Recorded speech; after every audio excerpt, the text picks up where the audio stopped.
What's up, guys? Tobin here with you. Thanks for checking out the channel. If you guys could subscribe, that would mean a lot. I'd appreciate that. You guys could also watch the Tobin Leroy Show weekdays, 10 a.m. to 2 p.m. Check us on out.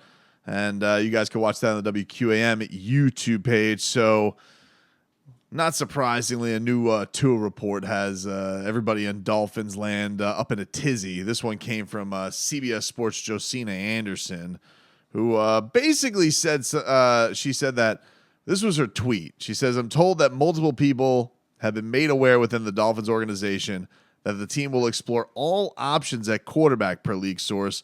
This as the decision continues to linger on a long-term deal and a fifth-year option on Tua Tagovailoa." So Josina goes on in this video to talk about that people are in the Dolphins organization are aware that the franchise is exploring all options at quarterback, including moving on from Tua, which she doesn't clarify that means this year or, just in the long term, looking in another direction. She does mention something about QB depth. Like, that's the thing with this report. It's super vague in the idea that are we talking about they are looking at all their options at starting quarterback? Are they looking at options at quarterback behind Tua? Because if that's the report, then okay, I mean, that's probably true that they are looking at all their options. Skylar Thompson, draft another quarterback. What veteran quarterback do they bring in? Who is the backup to Tua? I would believe that. It's just not as juicy as a report, right? Like, it's like you leave this room for interpretation with what the hell does this mean? Especially the idea of them moving, like, okay, let's just say moving on. They're exploring moving on from Tua, which is kind of weird because you would think, like, all right, well, who are they going to move on to? If they're exploring all options, let's just say they're exploring all options. One of the top free agents out there is Derek Carr. Derek Carr has already taken meetings with the Jets. We know he's taking a meeting with the Panthers. We know he's taking a meeting with the Saints. We haven't heard about Derek Carr taking a meeting with the Dolphins. Why are the Dolphins exploring all of their options? If Derek Carr is not taking a meeting with the Miami Dolphins, it would have seemed to me that he is an open option out there. Why wouldn't they explore going and getting Derek Carr if they were exploring all their options? Well, because there doesn't really feel like they are exploring all of their options. It feels very much in what you have heard from Chris Grier, what you have heard from Mike McDaniel. They want this guy to be quarterback for the longest time. And I think that's the thing that gets frustrating with stuff like this is, like, we're all in the content business looking for, an angle, something, what's a nugget, what do we have here? But I just think that stuff like this is like stuff you guess you could do some word jujitsu and like Tua is taking jujitsu and bend and twist and find a way to say something that's not false, but also is there really anything to it? Because it makes it seem like, and I think Josina is a credible reporter, has been doing it a very long time, has some good context. I do think that she did kind of stoke the fires of that Vic Fangio thing and listen, he ended up coming to the Dolphins. I don't even know what she said was untrue. It just, it ended up being much ado about nothing is what it ended up being. And that's what I feel like this is. It's like, all right, well, is this a thing or are you just saying stuff? Because, like, as ESPN's Marcel Louis-Jacques pointed out, he says, "I know we've seen teams lie before, but this would be in direct conflict with both Mike McDaniel and Chris Grier have repeatedly said publicly this offseason." I just think that for me, I'm looking at it and being like, I said this a couple videos ago with the fifth-year option thing, is like, I just don't think this is as a juicy a story as we want it to be. I feel like the Dolphins, they're like, why haven't you picked up that fifth-year option yet with Tua? And even it was pointed out by Marcel, where he goes, well, last March, Chris Grier told us they would exercise the fifth-year option on Chris Grier. I think the fact that they haven't done the same with Tua means that at the very least a legitimate conversation within the building. It should be. It's okay that it's a conversation. The guy has some interesting factors surrounding his health. This is the thing that I find crazy about it is we can all acknowledge that, yeah, there's a question mark with Tua's durability. There are question marks about his durability coming into the season. Now you throw head stuff into it. Definitely is another wrinkle to this element of, all right, well, what is his future? I think it's fine to have those conversations, weigh things out. It's also one of the most expensive positions to pay in the sport. If you see what's going on with others, teams and, guys who are established, guys who have won MVPs to guys who have had, kind of good years, it's an expensive position to pay for. It's a little bit more complex than picking up a lineman who is durable and was solid and was playing every game. And look, he happened to have a career year this year. So I don't know, man. I just see stuff like this and I'm looking at it, I'm like, I just don't think there's anything here. Like, okay, they're exploring all options. Well, it doesn't appear that they are. If they haven't met with one of the top free agent QBs, if they haven't been in any trade rumors, we talked about the Lamar Jackson odds that came out. They were the biggest long shot in the league to land Lamar Jackson, which kind of flies in the face of the narrative of, oh, is Lamar Jackson trying to force his way to South Florida because he's from here, which, yeah, cool story, but it doesn't feel like the Dolphins have the means nor the interest to go get Lamar. So I get why the fifth-year thing is a story, and I get why it's still out there because it's not picked up yet.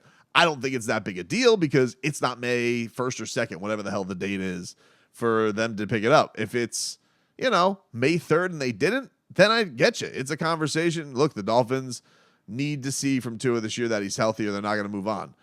But exploring all options, when you say things like that, it makes it seem like, oh, well, listen, we got to move on in this direction this year. And if it is, and if the report is implying, and she, touches on this a little bit, that, well, they got to also talk about depth. Okay, that's fair. We don't know what they're going to do with the backup spot. I can't imagine they're going to go back to Teddy Bridgewater unless it's for like a way, way cheaper rate. And I think you do have to have a good, solid backup quarterback when you have Tua. Is that just letting Skylar Thompson develop? I think I'd be fine with that. But here's the thing. Like, I feel like as somebody in the media, right? If you're going to say all options at quarterback, if you're hearing that and they're really implying to you, well, we need to get some good backup behind Tua, I feel like you need to clarify that. I feel like you need to put that out there that the Dolphins are exploring all options at quarterback, to add quarterback depth because of Tua. That to me is different. If you're going to tell me the Dolphins are exploring all their options, they're going to bring in Jimmy Garoppolo as a backup. Well, that's a whole lot different than the Dolphins are going out and trying to get Aaron Rodgers, or the Dolphins are out there and they're trying to, pull off a trade for whoever, Geno Smith, whatever the person is, like trying to bring in another starting quarterback. Because when you say they're exploring all options at quarterback, it sounds like you're saying, well, the Dolphins may just move on from Tua, which was said in this video piece, that including moving on from Tua. Does that mean this year? I don't know. But when you don't say it, I believe the initial reaction is that you are saying that they're going to move on from Tua this year. Now, it gives you a nice outskis if they don't move on from Tua, because you're like, well, I just meant for this year. This is what I mean. Like, it's just this plume that is in the ether. It's just like it just hangs in there like a fart in church, and you're just like, huh, that's there. I can't do anything about it right now because the sermon's going on. But, I guess we got to just acknowledge the fart in the church. So, I don't know, man. I really feel like this type of stuff is going to be a whole lot of noise, but a whole lot of nothing. Because I feel like, as Marcel Louis-Jacques points out, like, the team's been pretty publicly supportive of Tua. They even said this week they want him to be their quarterback not only this year, but for a long time. So I really feel like the coach, first and foremost, backs the quarterback. The GM typically has done what the coaches want. I mean, that's one of the things with Chris Greer that's fascinating is like, I don't think Chris Greer and Mike McDaniel have this divide. Typically, one of the reasons Chris Greer has stuck around as long as he has, which is its own polarizing topic among Dolphins, is the guy gets along with everybody, seems to be an A-plus dude, seems to have a really great working relationship with his coaches. And because of that, we're in a spot where if Mike McDaniel wants something, I believe that Chris Greer is going to try and make that thing happen.